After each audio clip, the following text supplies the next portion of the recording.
Hey everyone, I'm Camila, and I want to tell you about my life. I grew up without a lot of money, but my husband Jackson had a totally different childhood. His family was rich, and he even started his own successful business. I have a good job too, but I still feel connected to my middle-class background. The only problem is my mother-in-law Addison. Dealing with Addison was like trying to navigate through a storm. But Jackson's dad, Grayson, was great. Addison, though, enjoyed putting me down and making me feel small about my family's money situation. She criticized us in private and even in public. Jackson always had my back, but Addison's insults never stopped. It got so bad that I thought about leaving Jackson because I didn't want to deal with his family anymore. But Jackson's love and support kept me going. He was amazing, unlike his mom. With time, I got better at handling Addison's behavior. So when she showed up with a flashy wedding dress right after we booked the venue, it didn't surprise me. She proudly showed off the dress, asking us what we thought. "Isn't it amazing? It's from that fancy bridal shop you guys couldn't afford with your wedding budget," she said, not hiding her dislike. When I mentioned that her dress was too fancy for the occasion, she glared at me, clearly upset. I felt really uncomfortable then, not knowing how to handle her extravagant behavior, especially since Jackson and I were planning a simple wedding with just 60 guests to save money. We didn't want to spend too much, so I found a simple wedding dress that fit our budget. But Addison's dress was way too flashy. It was so extravagant that it would definitely steal the spotlight from me at my own wedding. It was obvious she picked it on purpose, knowing it would make a big statement.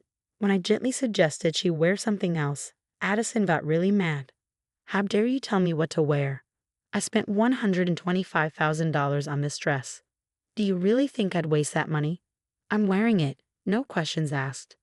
Jackson tried to step in, saying, "Mom, listen to Camila. That dress isn't right for our small wedding. Please pick something more suitable." But Addison wouldn't change her mind.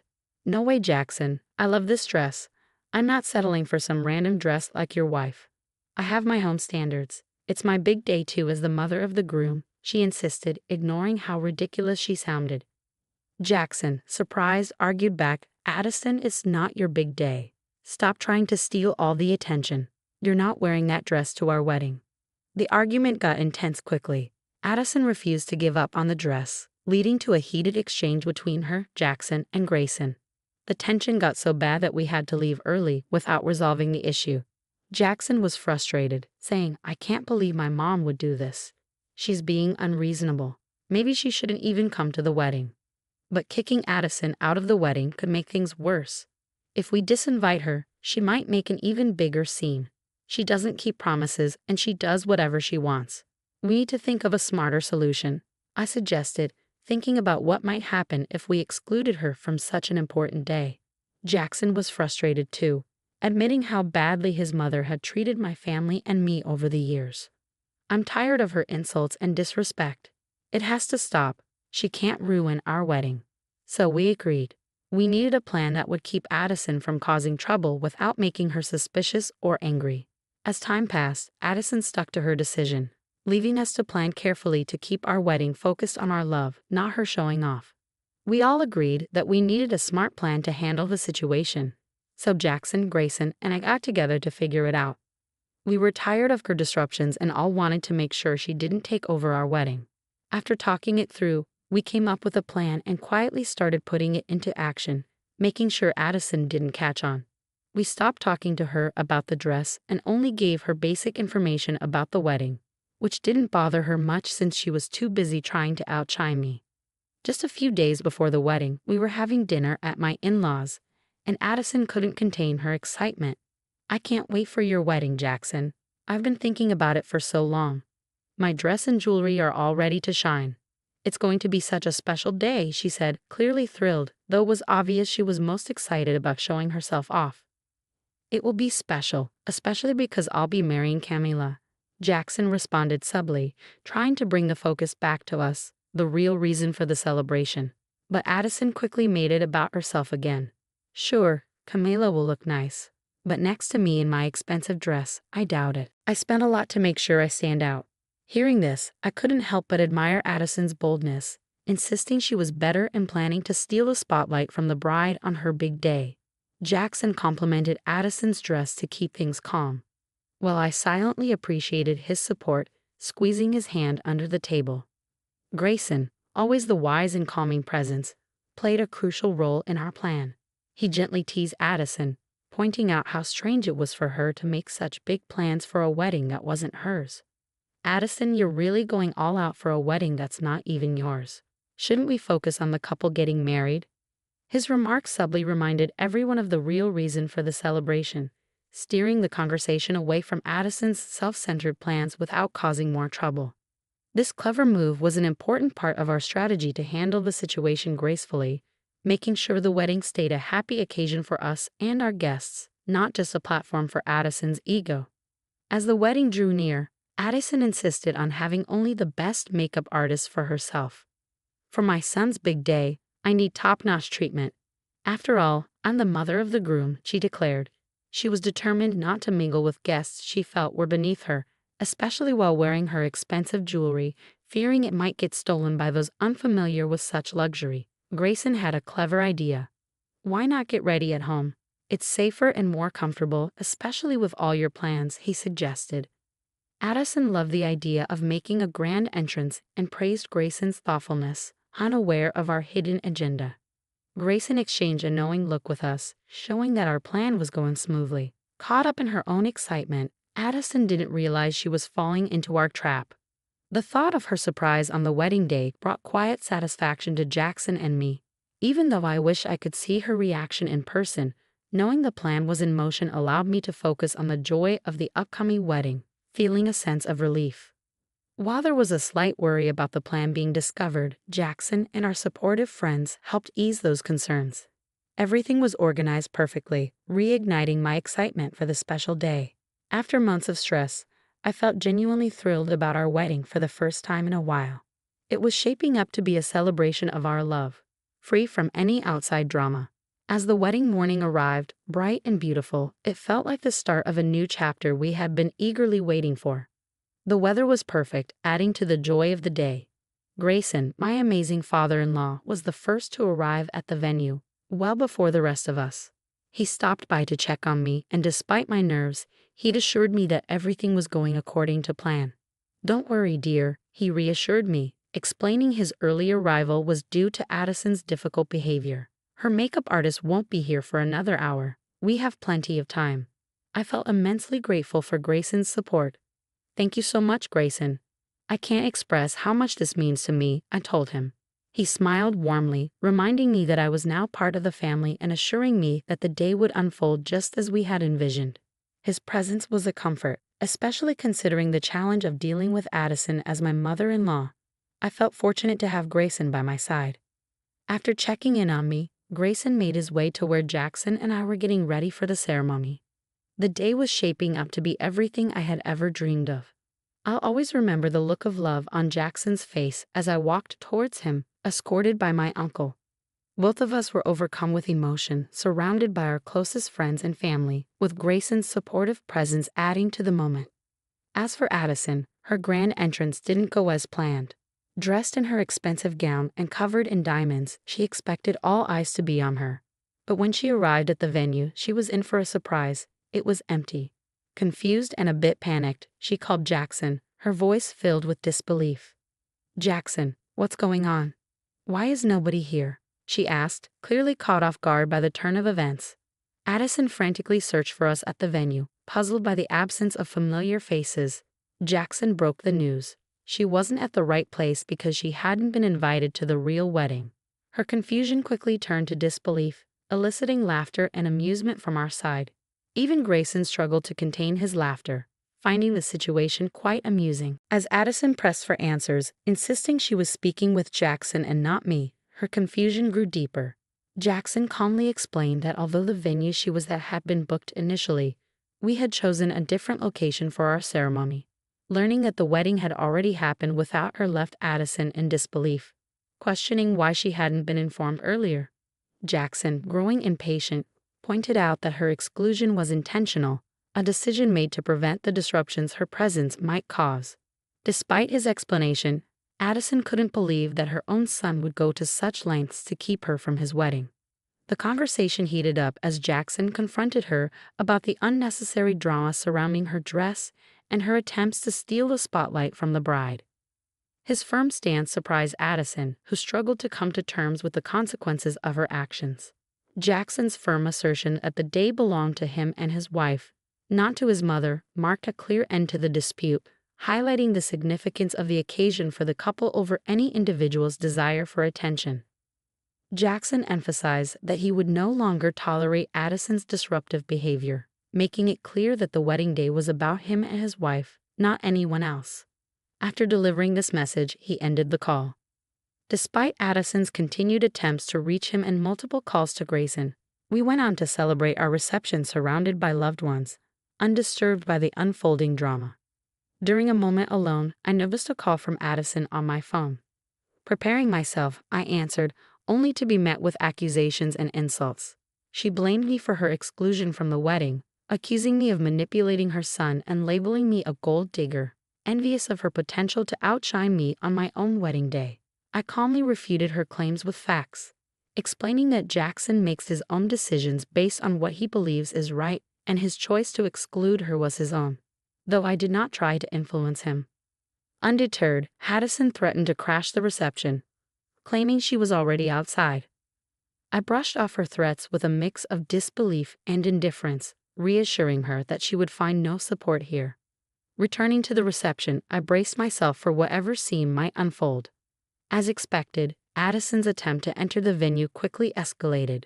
Dressed in her extravagant gown and denied entry by security, she epitomized frustration and entitlement, her actions bordering on the absurd. Rather than garnering sympathy, this spectacle only reaffirmed our decision to keep her away from our celebration. The guests, aware of the situation, rallied behind us, leaving no room for Addison's theatrics to disrupt our special day. Her attempt to steal the spotlight didn't end in triumph, but in a public display of her own making, starkly contrasting with the joy and unity inside. The disturbance Addison caused outside the venue quickly caught the attention of our guests, prompting everyone to witness the source of the commotion. When Jackson came across his mother causing a scene, his frustration reached its peak. He confronted her, dismayed by her refusal to respect his wishes and her insistence on blaming his wife. "Mom, what are you doing here? I clearly told you that you weren't invited. Why can't you understand that?" Jackson's patience wore thin as Addison played the victim, accusing him of being manipulated by his wife, whom she labeled as jealous. "Mom, listen to yourself. My wife isn't the problem here. It's you, trying to overshadow her with that extravagant dress and jewelry. You knew she had a modest budget. Your actions were meant to belittle her," Jackson argued, hoping to make her realize the selfishness of her behavior. Addison, seeking support, turned to Grayson, hoping he would defend her actions. But Grayson, equally shocked by her behavior, stood by Jackson. "That dress isn't just any dress, Addison. It's practically a wedding gown. How can you not see how inappropriate your actions are? Look around, no one agrees with you," Grayson pointed out, his disappointment clear. Addison's attempt to justify her choice by insulting Camila's family and guests only made the situation worse. "They don't get it because they're from a different background," she argued, clinging to her misguided beliefs about maintaining her supposed class. But Grayson had had enough. "That's it, Addison. I won't let you insult my daughter-in-law and her family any longer. You've crossed the line this time," he declared, standing firm against her unfounded accusations and sense of entitlement. The conflict highlighted the sharp contrast between Addison's self-centeredness and the united front presented by Jackson, Grayson, and the supportive guests. Her attempt to crash the wedding, instead of gaining sympathy, only reinforced her isolation and confirmed the wisdom of excluding her from the ceremony. Grayson's firm defense of my family was a powerful moment for me, showing the depth of support and love I had found within Jackson's family, despite Addison's disruptive presence. This act of solidarity, affirming me as part of the family, was deeply touching, bringing me close to tears. It strengthened my belief that choosing to align my life with Jackson and his family, separate from Addison, was one of the best decisions I had ever made. Shocked and angry at Grayson's rebuke, Addison couldn't understand how her husband could speak against her, especially to defend what she saw as outsiders. She held tight to her beliefs of being superior, criticizing the wedding and our union. But Grayson's response was surprising and definitive. He expressed regret not for our wedding, but for his own with Addison, admitting their marriage was a mistake due to her unbearable behavior. Then he announced his intention to divorce her, leaving Addison speechless. Grayson wasn't alone in his decision. Jackson also cut ties with his mother, prioritizing the well-being of his wife and their future together over Addison's toxic influence. This decision showed a commitment to shield our new family from further turmoil. Addison was shocked and disbelieving. Her reliance on Grayson and Jackson for financial support had been a pillar of her extravagant lifestyle. Grayson's mention of divorce, along with the prenuptial agreements in place, meant Addison stood to lose not only her family but also the financial security she had taken for granted. Her lavish spending, highlighted by the purchase of the expensive dress, had been unsustainable on her own, relying instead on her husband's wealth. The news of impending divorce and our decision to cut ties with Addison marked a turning point for her. The consequences went beyond losing family connections to a harsh financial reality. Her once secure future, buoyed by wealth and status, now looked uncertain, with the protective clauses of prenuptial agreements leaving her with little to claim. This sudden change in circumstances served as a sobering reminder of the cost of her actions and attitudes, highlighting the transformative impact of Grayson and Jackson's decisions on our collective future. Jackson, Grayson, and I had discussed the situation thoroughly, recognizing the need to set boundaries to protect our new family. Grayson had been considering separation from Addison due to long-standing unhappiness, while Jackson and I were determined to shield our relationship from her toxic influence. Addison, taken aback by the realization that her actions had real consequences, had to face the fallout publicly. Her pleas for leniency, framed as an overreaction to a single dress incident, were met with firm rebuttals. It was evident to everyone, especially Jackson and Grayson, that her behavior went far beyond one incident. They pointed out her consistent mistreatment of me as the underlying problem, dismissing her claims of unfairness as baseless. In a last-ditch effort to gain sympathy, Addison turned to me with tears, pleading for forgiveness. She clung to me, painting herself as a remorseful victim of circumstances. Yet her plea lacked sincerity. It quickly turned sour as she resumed name-calling and accused me of tearing her family apart. Her abrupt shift from fake remorse to open hostility only reinforced our decision to distance ourselves from her. Her failure to offer a genuine apology or acknowledge the impact of her actions further alienated her, not just from me but from everyone present. The guests, initially watching quietly, grew increasingly disapproving as Addison's true colors emerged once more. This scene marked a significant moment for our family. It wasn't just about keeping Addison at arm's length.